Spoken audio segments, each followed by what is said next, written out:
అంటే గుంటూరు డిస్టిక్లోనే స్టోరీ అంతా ఉంటుంది. శివయ్య అనే అతను అక్కడ ఉన్న 10 గ్రామాలకి అతని హెడ్గా ఉంటాడు. అక్కడ ఉన్న ప్రజలందరూ శివయ్యని చూస్తూ భయపడుతూ ఉంటారు. ఇంకా అతను ఏం చెప్తే అదే ఫాలో అవుతూ ఉంటారు.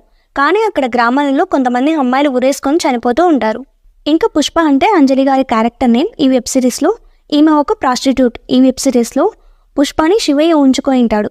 శివయ్య దగ్గర పనిచేసే హీరో పుష్పని లవ్ చేస్తాడు. ఆ లవ్ని పుష్ప యాక్సెప్ట్ చేస్తుంది. ఇంకా వాళ్ళిద్దరు పెళ్లి చేసుకోవాలి అనుకుంటారు. కానీ హీరో వేరే లక్ష్మి అనే అమ్మాయికి తాళి కడతాడు. ఇంకా అసలు హీరో వేరే అమ్మాయిని ఎందుకు పెళ్లి చేసుకున్నాడు, ఇంకా అక్కడ గ్రామాలలో ఆడపిల్లలు ఎందుకు ఉరేసుకొని చనిపోతూ ఉంటారు అనే దాని మీద ఈ స్టోరీ అంతా ఉంటుంది. ఆ గ్రామాలలో కులం తక్కువ వాళ్ళని ఎలా చూస్తారు అని కొన్ని చూస్తారు. ఇంకా అంజలి, అనన్య, రవీంద్ర విజయ్, శ్రీతేజ్ వీళ్ళ యాక్టింగ్ చాలా బాగుంది. అంజలి గారి యాక్టింగ్ కోసం చూడొచ్చు.